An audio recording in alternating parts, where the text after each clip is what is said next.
Welcome back to another episode of Rock Boys Football. Some massive news for the Michigan football program coming late Saturday night as Jack Tuttle getting the seventh year of eligibility, returning to this Michigan program, heading into the 2024 year. And Dill, now we got our kind of quarterback picture heading into spring practice. Want to break down this quarterback room, give you guys our projections for the quarterback one for this Michigan program heading into that 2024 season. But Dill, at the end of the day, I think Jack Tuttle's a massive get back in terms of what you have with Jack Tuttle. This is a guy that has played 6 years of college football. He's going into his seventh year. You have a high floor.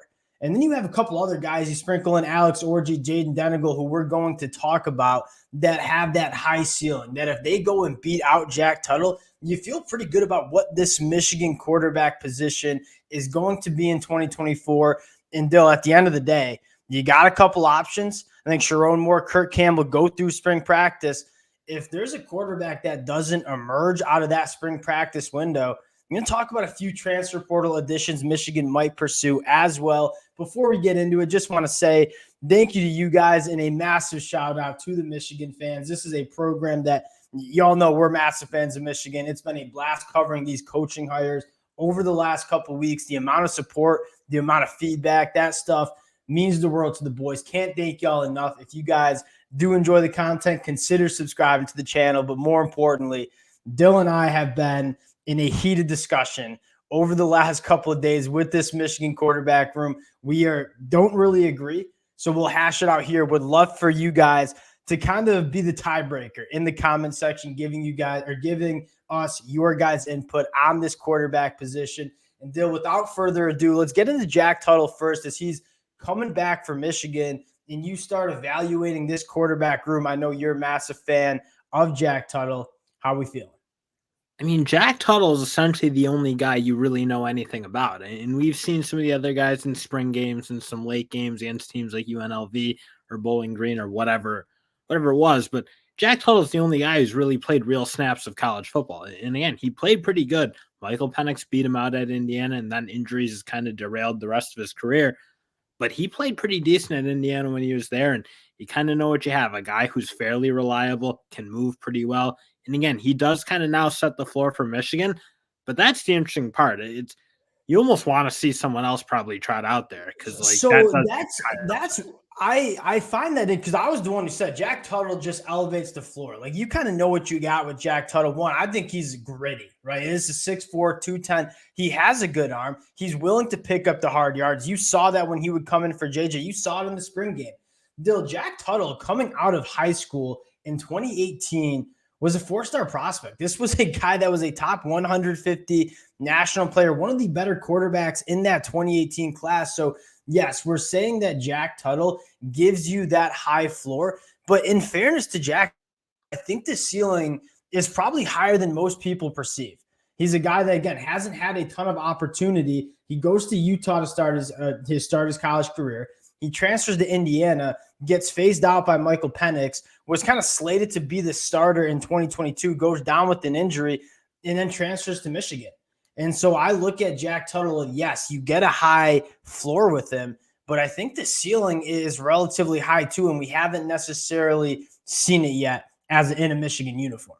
And that's true. There is like talent there, and that might not be the right way to say it. Again, at the end of the day, if you're in your seventh year of college football, that kind of says you're not necessarily going to be a pro's pro. Well, but you saw that with Michael Penix and Bo Nix, those guys that grab all that experience, and it pays off when they go into their sixth and in Jack Tuttle's sense, seventh year. I think about a guy like Cam Rising. That's a guy that's going into his seventh year. So yeah, that's true. Jack Tuttle, I think there's an argument that it's been a rocky college career, right? Injuries, sitting behind Michael Penix. That's just sometimes how it shakes out. So yes, Jack Tuttle probably gives you the highest floor, but I think the ceiling, again, is probably higher than a lot of people would give him credit. Now, you talk about ceiling, right? And this is why I love Jack Tuttle coming back, because we know what we have with Jack Tuttle, right? Jack Tuttle's a guy that's just going to give you solid quarterback play in 2024. You have guys like Alex Orji and Jaden Davis, who I kind of view as lottery tickets. These are guys that have an extremely high ceiling, but you don't necessarily know what the floor is. You don't really necessarily know what these guys are as college football quarterbacks. We'll start with Alex Orji first, then move to Jaden Denegal. I'll let you kind of have your opening argument with Alex Orji here. Yeah, and it does kind of depend on what you want your offense to look like, I think, to an extent. If you want to be really physical, run the ball like I'm sure Michigan's going to want to do, I mean, he's a huge asset in that world because obviously we saw he can really run it himself. He's pretty comfortable handling the ball in terms of like when he's got to give it, when he's going to take it, like all those things that, again, I think like they don't matter until they matter. And I think you feel comfortable with how he could run that type of offense using some options and things like that. But that is the unknown question. The huge part is what can he do with his arm? We know it's big. We know he's got a howitzer, but you just don't know anything about the accuracy. You don't know anything about the processing. And again, now it'll be, I mean, if he goes out there, you got to think it's good enough because that's kind of where I'm at. Like if Alex Orji is named quarterback one for this Michigan program, beating out guys like Jack Tuttle, like Jaden Denley, you feel like he's probably ready, and it's going to be a really exciting prospect for Alex Orji. And I think a lot of Michigan fans do want to see Alex Orji because of what that upside looks like. I am excited about Alex Orji. I think this is a massive project for Kirk Campbell in terms of developing a guy like Alex Orji, getting the footwork right, getting the processing right. But man, I think he's the guy that you look at this offense and you say, what is the best version of Michigan's offense in 2024? In my mind, it's Alex Orji reaching the potential that we all think he has as a Michigan quarterback. And I think you say a lot of the same things for a guy like Jaden Denley, who's 6'4", 215 pounds. I think a better arm than Alex Orji, probably a little bit less of an athlete. But both of these guys, and Alex Orji, Jaden Denley, phenomenal athletes, big bodies and big arms. Very similar. You've seen Jaden Denley now, I think, a little more from him. You go into that UNLV game and kind of watch what he did. Like very, very impressive game. I mean, ripping the ball up the middle, looking comfortable, getting through his progressions. Like you do kind of have a sense with him. Again, not really in the world athletically that Alex Orji is. And that's not saying he's not a great yeah. Alex Orji is just like what Jim Harbaugh called him, an unpolished version of Jalen Miller. So he's not necessarily that guy, but you kind of you saw kind of glimpses. And again, you don't know enough because it was UNLV in a game that was like whatever the score was, probably 40-7 or something. You don't know that much, but I think you did see some flashes of like, well, the arms live, the ability to rip the ball into the middle, very good look. And he was doing a pretty good job working through what he had to do to get guys open and find his targets. Yeah, I am. Those are probably the two names that I'm watching the most, and we're going to continue to talk about. This is arguably one of the biggest storylines in college football. Like this is the defending national champions trying to figure out their next quarterback going into 2024. It's a massive storyline, and I think Jaden Denley and Alex Orji are those two kind of dark horse question marks that really you might have the answers in one of those two. Another guy that I would argue out of all these quarterbacks, and that I think people are just sleeping on a little bit, is Davis Warren. This was a guy that was quarterback 2 for the Michigan Wolverines at times during his career. I think he's always been one of the most impressive quarterbacks in those Michigan spring games. You have a limited sample size of Davis Warren putting on the helmet and pads in the fall. This is another guy that I think this is such a wide open quarterback battle that I'm probably just throwing Davis Warren in there because he's a guy that I think has impressed this Michigan staff for the last couple of years, at least in spring practice and that spring game. Yeah, and he's always kind of shown that accuracy that I think, again, you kind of look for. You just want to be able to hit the throws you're supposed to hit. And if you can do that when you play at Michigan, as we've seen now with a couple straight quarterbacks, you can do really well. And you don't necessarily need to be J.J. McCarthy. He did elevate that Michigan offense, and that's probably had a huge part of them winning a national title. But if Davis Warren can do kind of what he's done in those spring games where it is on time, accurate, just doing what he has to do, that's not necessarily a bad thing at a school like Michigan for what we've seen. Again, definitely not the ceiling that the other guys have, yeah. But if he can give them that steady hand at that quarterback spot, that goes a long way, and you can win a ton of games at Michigan. We saw that with Cade McNamara. Cade McNamara, not a world beater by any means, solid enough, won a Big Ten championship. I'm really interested to see what Kirk Campbell and Sharon Moore's philosophy is for this quarterback position. Because you see a lot of head coaches, I think Kirby Smart, Nick Saban come to mind where, hey, we're just going to play the quarterback that gives us that highest floor, that is not going to make the mistakes, and we're going to win football games with the talent that's around the quarterback position. Then you also see coaches that want to have that high upside, are willing to throw in that player that gives you that high upside, but maybe a lower floor too.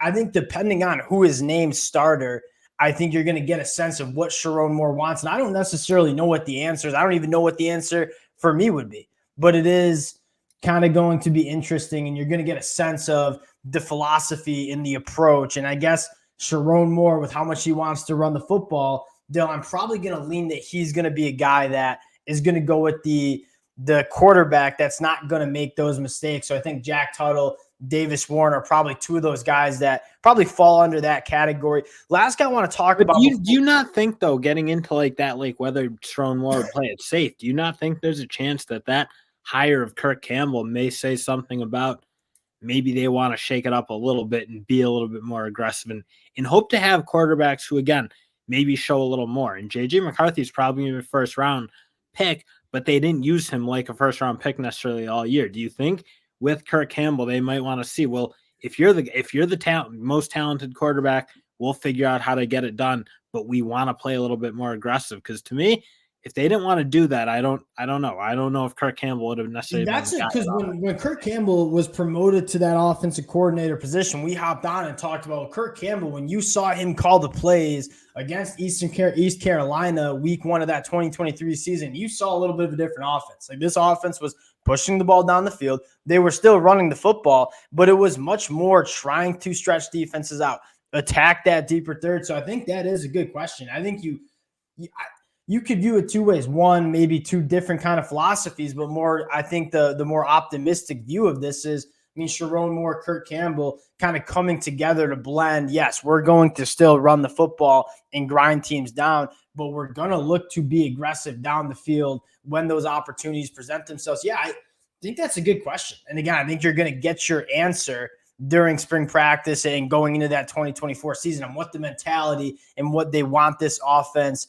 to look like. Last guy to kind of touch on, you talk about biggest unknown quantity here, true freshman Jaden Davis, who, again, I'm not just casting aside. I think he's probably 5th in the pecking order when you start spring camp, right? Probably not getting a lot of the reps. I'm kind of interested. One of the biggest storylines for me, Dill, is reading the spring practice notes and saying, all right, who's getting most of the reps? Who's coming into spring practice as that quarterback one, and how evenly are the reps distributed? Jaden Davis probably not going to get a ton of reps. I would be very surprised if he was Michigan's starting quarterback in 2024, but a guy that you're certainly not leaving out.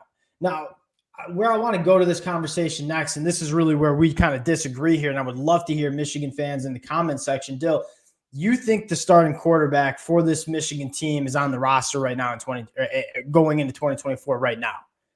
Yeah, I kind of do. I think you have enough. Again, with Jack Tuttle coming back, I think you've kind of eliminated that desperate need to maybe get a guy who you kind of know what he has, because you do know what Jack Tuttle has. They were comfortable taking him out of Indiana, very comfortable with him as that QB2, and possibly kind of looking forward and he might be the guy after this year, next year, as they went and sought that waiver. So I don't necessarily think you need to go add another arm to this mix. And frankly, the one thing I don't want to see is them shaking the tree with Jaden Davis and ending up in kind of a situation that they had with J.J. McCarthy and Cade McNamara, where you have a guy you almost feel like you owed something to in Cade McNamara. And that year, when they let that battle go as long as they let it go, that was silly to me. I think everyone who watched those two play knew very well that J.J. McCarthy was the guy. And it wasn't like wildly disruptive to the process. Obviously, they had a very good year in 2022. But I think, like, what's the point of having a battle go into the season when it's very obvious? I think if they're going to do that type of thing and bring in that type of transfer, then you got to be decisive the next year. If Jaden Davis is the guy, he's got to be given the keys, and I don't want to see a prolonged battle. Well, I think the conversation there is you don't really know what Jaden Davis. We quickly kind of figured out that J.J. McCarthy was the guy. That's not always the case with quarterbacks coming out of high school. You don't know what Jaden Davis is at the college football level yet. We have a feeling that he's going to be a very solid quarterback. We're very excited about him, but you don't have those answers. I think that's the question You believe that Michigan's starting quarterback in 2024 is on this roster right now.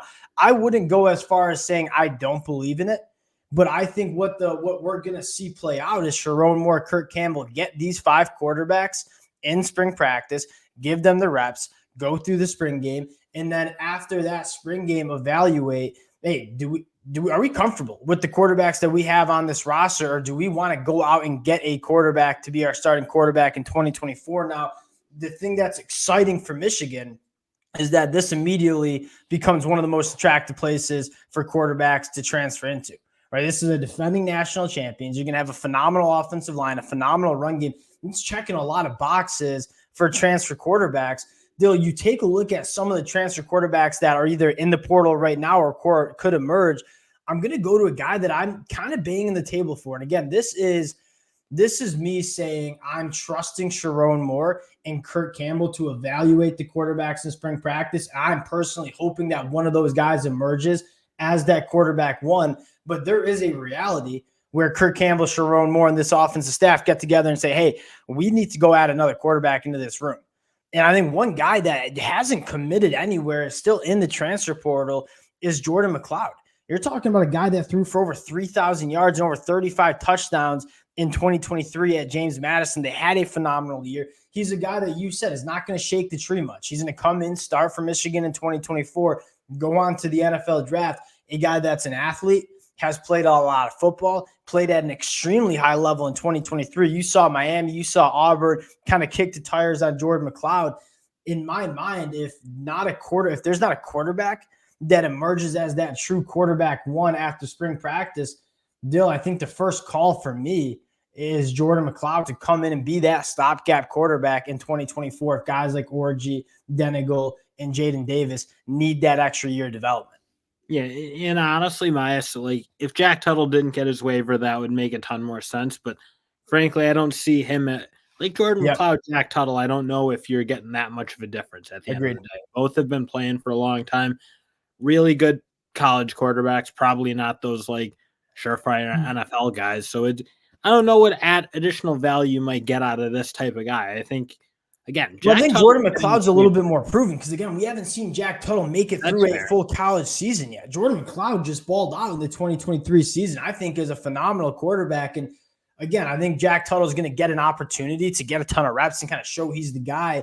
If he doesn't, I think Jordan McLeod would be a really good target for Michigan in 2024. You're going to win a lot of games with Jordan McLeod as your quarterback one. And then another exciting quarterback that you're kind of projecting a little bit. You know what I mean? You're taking a look at some of the quarterbacks that are in some quarterback battles going into spring practice. You have guys like Ty Simpson and Jalen Milroe with Kalen DeBoer. You don't really know what that back room is going to look like in the next couple months after spring practice. Certainly could see a guy like Ty Simpson or Jalen Milroe hit the portal. You have a guy, Walker Howard, down at Ole Miss, who's probably going to be quarterback 2 again.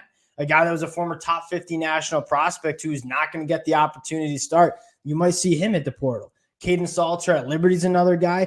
I mean, Devin Brown at Ohio State could be another quarterback that hits the transfer portal. I will get a little bit more of a clear picture when quarterbacks start hitting the transfer portal and then if Michigan kicks the tires. But the way I see it is there could be some really nice options post-spring practice once those quarterback battles shake out. And if Michigan is sitting there end of April saying, hey, we think that we don't know if we have our starting quarterback yet on this roster. Again, I think Michigan checks a lot of boxes for transfer quarterbacks to come in immediately, compete for a Big Ten championship national title, and also have a very good shot at being that quarterback one heading into 2024. Yeah, and it'll obviously be a spring play out, and I'm sure we'll be covering it. And as you hear things of who's emerging, what guys, you'll kind of get a sense of what they do. Again, my only thing is with that sort of transfer quarterback roulette you could play, I don't think that, again, Jaden Davis was brought in to be the guy at the end of the day. He was kind of the headliner recruit of this class, really promising. I just don't think you want to take some short-term expedience and be disruptive to that room. And I don't think it necessarily has to be. Again, I just don't think Michigan handled that 2022 situation really well because that shouldn't have been a long battle. That was pretty obvious to anyone with eyes. That's where we disagree. If Jaden Davis is the guy, he's going to go win a quarterback battle. You know what I mean? So you bring in a guy like Ty Thompson. If Jaden Davis is the guy that we think he is, he's going to be the starting quarterback in 2025. I You think just have to be decisive. Like if yeah, Jaden Davis is the guy, he's got to be the guy. Like JJ McCarthy was the guy in 2022. He should have been the guy all fall. And I know he missed spring camp, but it was not very hard for anyone else watching. Like, ooh, there's the difference between these two. I think the only issue is you bring in a guy who starts the year before. Sometimes that does feel like it, like what happened with Tua and Jalen Hurts too at Alabama. When you have that situation where you bring a guy in who's not really ready for the pros and starts over a true freshman, and then it bleeds into next year where you almost have that incumbent and you don't make a decision, like Nick Saban didn't make a decision early, like Jim didn't make a decision early with JJ. That's where I feel like things get disruptive. I don't think that's where we differ a little bit, because my take is if you're Sherrone Moore and Kirk Campbell, your number one responsibility is to get the best quarterback into the room that's going to win you a national championship, is that's going to win you the most amount of games you can possible. It is not a game where it's like, hey, we're not going to bring a transfer quarterback in because Jaden Davis is the guy that we haven't seen yet. So if you really truly think that you don't have your starting quarterback out of spring practice, you can't just sit on your hands and sacrifice a season. You have to go be proactive, get a quarterback into this room. You go back to the Tua Jalen Hurts one. And at the end of the day, like, they battled it out. It was a little bit of a wonky situation, and you could argue that you have to be a little bit more decisive in those moves, because we know going through a season with a ongoing quarterback battle is not ideal. My end of the day is you're gonna have a lot of competition. You got to find your guy, stick with your guy. But if you don't think you have a guy, go out and get a guy. That's what I think Sherrone Moore and Kirk Campbell will do if they need to. It's going to be really exciting. This is one of the more exciting spring practices for this Michigan program in a really long time. You're going to have I really think a 4 or 5-way quarterback battle with a guy that you really have a kind of good sense of what you have with Jack Tuttle. You have a few wild cards in there with Alex Orji, Jaden Denegal. I am excited to follow this spring practice. Going to be really, really fun. Appreciate you guys rocking with the fellas. Would love to hear your starting quarterback projections in the comment section. Appreciate y'all rocking with the fellas. If y'all do enjoy the content, consider subscribing to the channel, and we'll talk to y'all later. Peace.